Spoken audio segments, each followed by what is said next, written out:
Welcome to Act 2 of Macbeth. Where daggers float, kings don't last long, and Macbeth makes the worst career move in history.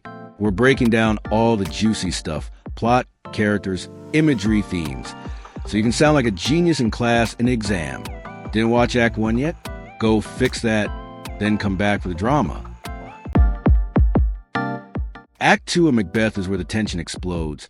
From maybe I'll kill the king to, well, I did it. This is a turning point where Macbeth's ambition takes the wheel and his conscience starts to fall apart. Let's walk through the chaos step by step. We begin with one of the play's most famous soliloquies. Macbeth sees a floating dagger, blood-tipped, glowing, and pointing him toward Duncan's chamber. Of course, the dagger isn't real. It's a hallucination and, more importantly, a reflection of Macbeth's unraveling mind. Symbolically, the dagger represents the murder he's about to commit and the psychological torment that already plagues him. It's ambition made visible, guilt before the deed, and a not-so-subtle sign that Macbeth is losing control. This moment introduces one of the play's key supernatural motifs and signals that Macbeth's inner conflict is already turning into full-blown instability. Then comes Duncan's murder, though Shakespeare keeps it offstage. That choice creates suspense and forces the audience to imagine the horror themselves. This is also the moment Macbeth officially becomes a tragic hero. Now, for clarity, the idea of a tragic hero comes from ancient Greek theater, especially Aristotle. It's a noble character with a fatal flaw, called hamartia, which leads to their downfall. Macbeth fits that mold perfectly. His flaw? Ambition pushed to the extreme. But unlike the Greeks, Shakespeare gives us more psychological depth. Macbeth doesn't just fall because of fate. He chooses his path, over and over again. As for Lady Macbeth, she's initially the picture of control, but the moment she sees the blood, she falters. Just for a moment, mind you, then she regroups and quite literally takes matters into her own hands, smearing the servants with blood to frame them for murder. Ruthless? Absolutely. Efficient? Unfortunately, yes. Then we reach the discovery scene. Macduff finds Duncan's body and panic erupts. Malcolm and Denalbin flee. Because, honestly, who wouldn't? But their flight looks suspicious. And this sets up one of the play's key uses of dramatic irony. We, the audience, know the truth, but the characters do not. Macbeth steps into the power vacuum with suspicious speed. He pretends to be shocked, but we know better. The shift from loyal subject to usurper is complete and fast. To sum up Act 2, a hallucinated dagger, a secret murder, and a stage cover-up lead to Macbeth's rise to power. We see soliloquy, symbolism, supernatural imagery, dramatic irony, and a clear formation of Shakespearean tragic hero. It's messy, it's psychological, and it's only the beginning. Let's zoom in on Macbeth's psychological unraveling, conveniently illustrated in 3 escalating stages. Think of it as his Act 2 crash course in how to lose your mind after committing regicide. Stage 1, the breaking point. At the beginning of Act 2, Macbeth is already unsteady. The murder hasn't happened yet, but his nerves are frayed. When he finally returns from Duncan's chamber, he's not triumphant. He's unraveling. He fixates on strange, imagined sounds, and he can't stop talking about the crime he just committed. Sleep becomes a symbolic casualty. It's no longer just rest. It stands for innocence, peace, and natural order. By taking Duncan's life, Macbeth effectively severs his connection to that peace, triggering the insomnia and guilt that would define his arc. Stage 2, immediate consequences. The weight of his actions lands hard and fast. Macbeth is disoriented and paranoid, already struggling to process what he's done. He obsesses over the blood on his hands, imagining that not even the ocean could cleanse it. This image captures the irreversible nature of his guilt. He's not worried about external judgment. He's drowning in internal remorse. It's here we start to see him as a tragic hero. Not because he kills, but because he understands the moral cost and still chooses to act. Stage 3. The paranoia sets in. By the end of Act 2, Macbeth is already evolving into someone else. He lashes out, tries to control the narrative, and over-explains himself to the others. His behavior is erratic. He's no longer just a hesitant nobleman, but man scrambling to maintain a crumbling facade. He compensates for his inner collapse with performative emotion, even killing the guards in a supposed act of grief. But it's all too much, too rehearsed. Even Lady Macbeth has to intervene to keep things from spiraling further. Act 2 doesn't just show a man who committed murder. It shows a man who can't live with it. The crown may be within reach, but Macbeth's mind is already slipping. Lady Macbeth's arc in Act 2. Now let's turn to Lady Macbeth, who spends Act 2 shifting from mastermind to crisis manager. She's still composed, but you can feel the pressure mounting. Phase 1. Steady strategist. As Macbeth falls apart, Lady Macbeth takes charge. She's the one who corrects his mistakes, finishes a plan, and focuses on appearances. Her attitude is coldly pragmatic. She reduces a murder to something that can be handled, managed, even cleaned up, but there's irony here. She believes they can move past it easily, but the audience already senses that the solution is superficial. The guilt won't rinse away so quickly. Phase 2. Cracks beneath the calm. Even in control, she's working overtime. Macbeth needs coaching, covering, and coaxing.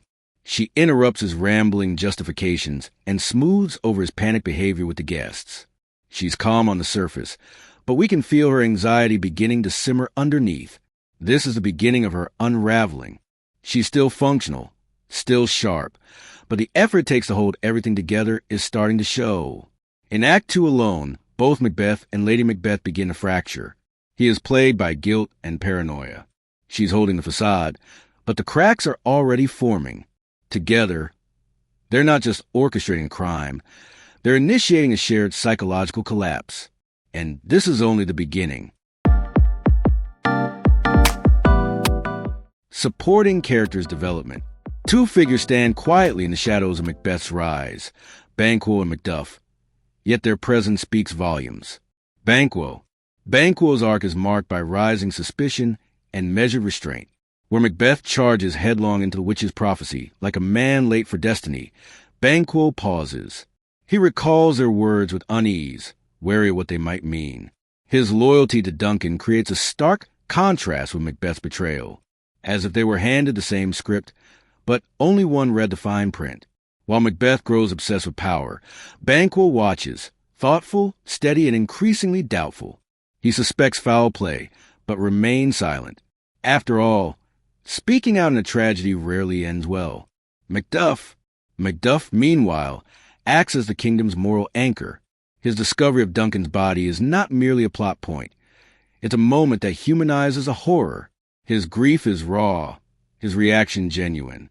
In a play thick with ambition and deceit, Macduff reminds us what honor looks like. This early moment also foreshadows his future, the nobleman who will stand against tyranny, fueled not by ambition but by justice. If Macbeth is spiraling out of control, Macduff is a necessary counterweight, calm, righteous, and quietly preparing for Act 5. In their own ways, Banquo and Macduff serve as reflections of Macbeth, what he could have been and what he must ultimately face. Both play supporting roles, yes, but with consequences that shake the throne. Shakespeare's language in Act 2 doesn't just move the plot, it weaponizes it. Macbeth's soliloquy, "Is this a dagger which I see before me?" is built on iambic pentameter, but the meter cracks as his mind spirals. Metaphor and enjambment blur reality and illusion, mirroring his unraveling state. His inner conflict isn't just described, it pulses through the verse. Lady Macbeth's rhetoric is surgical. She deploys imperatives, rhetorical questions, and stark binary oppositions. Live a coward or be so much more the man. Her language doesn't just persuade. It weaponizes guilt, identity, and desire. And dramatic irony builds tension. We know Duncan's fate long before the characters do, and that knowledge tightens every exchange with dread. These techniques evolve. As guilt and paranoia deepen, Macbeth's language becomes more fractured, more erratic, while Lady Macbeth's control begins to slip. There's a full breakdown of the language techniques, structure, and subtext from this act available on the channel that you must check out. Now, let's talk symbolism, Because Shakespeare never just says a thing, he shows it, then covers it in metaphor and sprinkles on some blood for good measure. Here are 4 major motifs in Act 2 that you definitely want to name drop in essays. Blood, it's everywhere. On daggers, on hands, in metaphors. It represents irreversible guilt. Macbeth might try to wash it off, but his conscience isn't cooperating. Even Lady Macbeth's "a little water clears us of this deed" turns out to be tragically ironic. Darkness, not just for spooky vibes. It literally hides evil. Night becomes Macbeth's best friend and a mirror of his soul. The darker it gets, the deeper he sinks. Sleep. Yeah, it's about more than naps. It symbolizes innocence and peace, which Macbeth murders along with Duncan. Macbeth does murder sleep isn't just poetic. It's a psychological red flag. Animals. Shakespeare uses them to signal that something's deeply wrong. Horses eat each other, owls scream, and it all reflects the chaos Macbeth's unleashed on the natural world. Together, these images help build a world where guilt stains, night hides sins, peace is shattered, and even nature revolts. The setting in Macbeth does more than frame the action. It actively shapes the mood and reflects a character's descent. Inverness castle shifts from a place of hospitality to a stage for murder. Its familiar corridors turn hostile, mirroring Macbeth's own moral collapse. The once safe domestic space becomes charged with dread, showing how even the most intimate environments can be corrupted by unchecked ambition. Nightfall cloaks the deed in darkness. Macbeth's plea, "Stars, hide your fires," isn't just poetic. It weaponizes the night, using it to mask his ambition and evade cosmic justice. Darkness becomes both a literal and symbolic cover, protecting Macbeth while highlighting his awareness of the moral weight of his actions. The unnatural weather following Duncan's murder isn't just background noise. It's the world reacting. The storm becomes a protest, nature revolting against a broken moral order. Shakespeare blurs a line between the natural and the supernatural, making the environment a character in its own right. And the knocking, sharp, relentless, cuts through the silence. It's simple, but it lands hard. Each knock pushes Macbeth closer to panic, to exposure. It's not just someone at the door. It's judgment echoing through the walls. It fractures the illusion of control, reminding both Macbeth and the audience that consequences are already at the door. These atmospheric choices don't fade. They intensify. As the play moves forward, the world of Macbeth grows darker, heavier, and increasingly disturbed by the weight of what's been done. And now it's time to talk themes, because what's Shakespeare without a deep dive into cosmic imbalance and psychological breakdowns? Act 2 doesn't just show Macbeth stabbing his way to power. It sets off a domino effect of thematic chaos that scholars have been obsessing over for centuries. So to help you wrap your head around it, we've arranged the core themes in this handy upside-down pyramid. Because nothing says everything's gone horribly wrong, like a triangle doing a headstand. Theme 1, disruption of natural order. This one's at the top, because when you murder a king, you're not just committing political treason. You're short-circuiting the universe. In the Jacobean worldview, kings were divinely appointed. So Duncan's death doesn't just shock Scotland. It rips through the moral fabric of the cosmos. Horses eat each other, owls scream in daylight, and the weather gets full drama queen. Shakespeare's not being subtle. Regicide messes with nature. Theme 2, appearance versus reality. Or, as Shakespeare might put it, trust no one, everyone's faking it. Characters wear social masks like it's the Renaissance Met Gala. Macbeth plays the loyal Thane while plotting murder. Lady Macbeth welcomes Duncan with smiles and supper, and then arranges his midnight exit. Shakespeare hammers home the idea that what you see isn't what you get. False face must hide what the false heart doth know. Yep, cold. Theme 3, guilt and torment. The murder's done, but the real horror? It's internal. Macbeth hears phantom voices. Lady Macbeth talks tough, but starts cracking at the seams. This theme adds psychological realism. Crime has a cost, and it's mental rent Macbeth can't afford. Shakespeare shows that guilt isn't just a feeling. It's a haunting, a slow unraveling. Theme 4, destructive ambition. And at the bottom, appropriately, is ambition. It's what got Macbeth into this mess in the first place. Ambition that ignored morality, ignored prophecy's ambiguity, and ignored basic self-preservation. It's also the seed of Lady Macbeth's downfall. Desire for power doesn't just corrupt, it consumes. By the end of Act 2, ambition isn't just a goal, it's a curse. So there you have it. 4 themes, 1 act, and enough moral complexity to fuel your next 5 essays. So, why is Act 2 pivotal in Macbeth's narrative architecture? Let's unpack the significance. 1. Moral transformation. This is Macbeth's psychological point of no return, his personal Rubicon moment. By murdering Duncan, he doesn't just commit regicide, he fractures his own moral compass beyond repair. From this moment forward, Macbeth isn't debating right and wrong, he's managing consequences. 2. Conflict establishment. Narratively, Duncan's death is a catalyst that ignites the central conflict.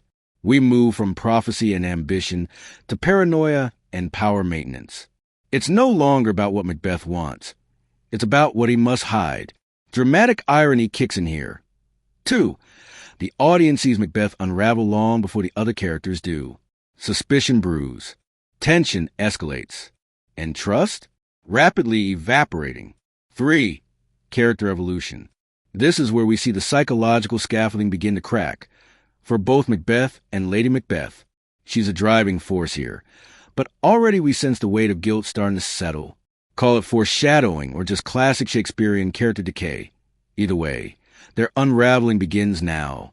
The descent isn't fast, but it is inevitable. So, Act 2 doesn't just advance the plot. It redefines the stakes. We're no longer in a realm of theory. We're watching the consequences of unchecked ambition play out in real time. It's Shakespearean tragedy in motion. And Macbeth? He's just hit the accelerator. And that's Act 2, where ambition turns fatal and Macbeth steps off the edge. But here's the question. When does he truly lose his soul? Was it the murder or the moment he chose it? Drop your take in the comments. Let's get into it. If this breakdown helped, subscribe, hit the like button, and don't miss our Act 3 analysis, where guilt, paranoia, and consequences collide. Thanks for watching. See you in the next act.